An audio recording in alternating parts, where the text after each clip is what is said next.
क्या आप मेरी खुशी के लिए मेरी अपनी जिंदगी से मुझे एक महीना भी नहीं दे सकते? जा जी ले अपनी जिंदगी। जा जी ले अपनी ज़िंदगी सिमरन। और ये डायलॉग आप सबको मालूम है, DDLJ दिलवाले दुल्हनिया ले जाएंगे फिल्म से है। और इसमें एक ठेठ पंजाब की लड़की जो अपनी मर्ज़ी से अपना जीवन साथी चुनना चाहती है। आप ये सोचेंगे पहली बात तो ये कि ये विषय मैंने क्यों उठाया।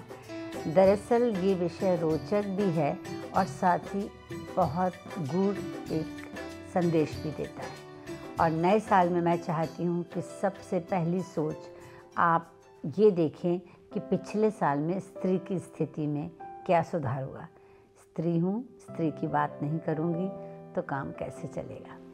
तो वो लड़की जो ठेठ पंजाब की लड़की है, अपनी मर्जी से अपना जीवन साथी चुनना चाहती है, पर उसके पिता को लगता है कि विदेश में पढ़ा लिखा लड़का संस्कारवान ना होकर गांव का लड़का जो है वो बेटी के लिए ज़्यादा उपयुक्त होगा। भाई देखिए, पिता का सुरक्षा भाव है ये। तो मूवी के अंत तक वो लड़का साबित कर देता है कि विदेश में रहकर भी वो अपने मूल्यों की कद्र करता है। तब उसके पिता उसे आज़ाद करते हुए कहते हैं, जा सिमरन, ये जो डायलॉग है वो बोलते हैं। तो अक्सर क्या होता है कि जब घर में कोई चीज़ें होती हैं, बात चलती है, तो हम सब लोग भी जैसे कोई चीज़ की परमिशन देते हैं तो ये डायलॉग सब बोल देते हैं, जा जी ले अपनी ज़िंदगी, मतलब हमने तुम्हें परमिट किया। लड़कियों के लिए स्पेशली हम औरतों को आजकल आज़ाद पसंद मर्जी से जीने घूमने वाला समझ लिया गया है। ठीक है, एक विशेष तबके वर्ग को छोड़कर सिमरन को आज भी 10 बार सोचना पड़ता है कि क्या वो अकेले इस जगह जा सकती है। छोटी सिमरन स्कूल बस के ड्राइवर के द्वारा शोषित होती है। क्या वो बस में अकेले जा सकती है? क्या माँ बाप उससे कह सकते हैं, जा सिमरन बस में अकेली चली जा? सो बचपन से ही किसी की सुरक्षा में उसको गाड़ी में भेजा जाता है। वो दोस्तों से थोड़ा अलग थलग पड़ जाती है। तो ये है हमारी आज़ादी की कीमत। सिमरन सोचती है कि अब वो स्वतंत्र है, बालिग है। सब लड़के लड़कियां बराबरी से काम करते हैं, पार्टी करते हैं, बॉस भी मेहरबान हैं। और दबाव में आकर सिमरन समझौता भी कर लेती है। बदनामी के डर से आवाज़ नहीं उठाती है। घर, समाज, सब जगह पर उस पर निगाह रखी जाती है।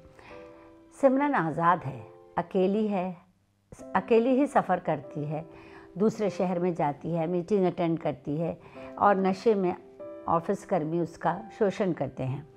आज़ाद सिमरन घर में पुनः कैद होने की इच्छा से अपने प्रेमी के ठुकराए जाने के कारण घर वापस लौट कर आती है और माँ बाप से शादी के लिए राज़ी हो जाती है। अब सिमरन सोचती है, खुश है वो कि अब वो अपने घर में आज़ादी से रहेगी।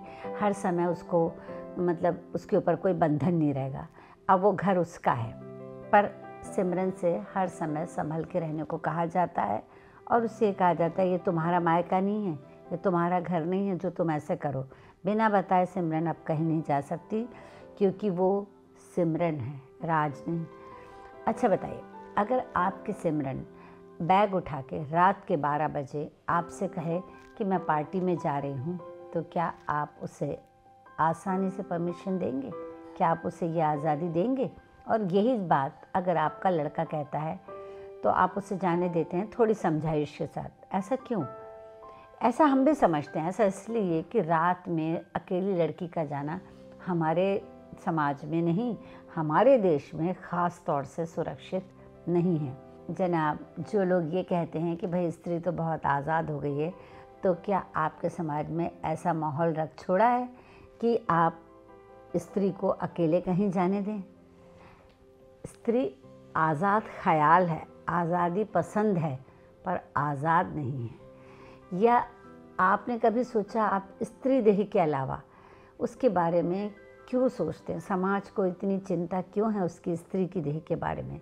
अनुराधा बेनीवाल की यायावरी आप नहीं कर सकते। जैसे वो अकेली घूमती है एक बैकपैक लेकर, और उसने औरतों को मोटिवेट भी किया, पर वो विदेश में घूम रही थी और उसके लिए देह मायने नहीं रखती थी। उसे ये भय नहीं था कि वो किसी घर में अकेली ठहरेगी या इस तरीके की, उसे ऐसी बहुत सी चिंताएं नहीं थी जो हमारे समाज में। पहली बात तो ऐसी लड़की को कोई पनाह भी नहीं देगा जो कि अकेली घूम रही हो, अरे ज़रूर बिगड़ी हुई होगी, इस तरीके की बातें होती हैं। तो साहब, हमारी सिमरन की आज़ादी सिर्फ जीवन साथी चुनने, कुंवारे रहने, मनपसंद जॉब चुनने, एक सुरक्षित दायरे के भीतर काम करने तक ही सीमित है। बहुत अच्छी मूवी बन रही है जिसमें स्त्री आजकल बन रही हैं जिसमें स्त्री अपने निर्णय स्वयं लेती है, थप्पड़ मारने पर प्रतिक्रिया दे रही है, धक धक OTT मूवी में अकेली बाइक से सैर कर रही है, अन्याय के खिलाफ आवाज़ उठा रही है। ऐसा सिनेमा, साहित्य, लेखन भी आवाज़ उठाता है। लोग प्रभावित भी होते हैं। पर सिमरन शोषित हो अभी भी फ्रॉक पहने खून में लथपथ सड़कों पर घूम रही है। उस पर एसिड डाला जा रहा है, पति के द्वारा पीटी जा रही है, लड़की पैदा होने पर मायके में वापस छोड़ी जा रही है, निर्णय नहीं ले पा रही है। ऐसी हज़ारों सिमरनें हैं। आज़ाद सिमरन तो राज के साथ चली गई, पर हमारे जैसी सिमरनों का क्या होगा, जिसको आज भी हम ऐसा माहौल नहीं दे पा रहे हैं कि वो आज़ाद घूम सके, आज़ाद सोच सके, जो आपके मारते हुए हाथ को पकड़ सके, जिससे आप खुलकर कह सके जा जी ले अपनी ज़िंदगी सिमरन। नए वर्ष में प्रवेश करने से पहले हमें ज़रूर सोचना चाहिए कि सिमरन की आज़ादी कैसे सुरक्षित हो। समाज व पुरुष की मानसिकता स्त्री देह के प्रति कैसे बदली जाए। कुल मिलाकर मैंने देखा कि अगर स्त्री देह का टैबू ना हो तो स्त्री दिन रात दिमाग से भी कहीं भी अकेली सरवाइव कर सकती है, अकेली जा सकती है। उसे इतना मत भयभीत करिए कि वो अपनी देह से वस्त्र हटाना शुरू कर दे। मेरे ख्याल से ये शुरू हो भी चुका है कि उसको अब अपने वस्त्रों की परवाह नहीं रही। जैसा कि उनका कहना है कि हम बलात्कारी को कम वस्त्रों से आकर्षित नहीं करते, क्योंकि छोटी बच्चियों के साथ भी हो रहा है। ऐसा भी एक फिल्म में भी कहा गया और कई बार कहा जा रहा है। तो उसे इतना उसकी देह के लिए उसके ऊपर आप फोकस मत होइए। स्त्री में देह के अलावा भी बहुत कुछ है। आपकी कलुषित भावना ही सिमरन को आज़ादी से नहीं घूमने देती। तो इस नए बरस में सिमरन को दीजिए एक स्वस्थ आज़ादी और फिर उससे कहिए जा जी ले अपनी ज़िंदगी सिमरन।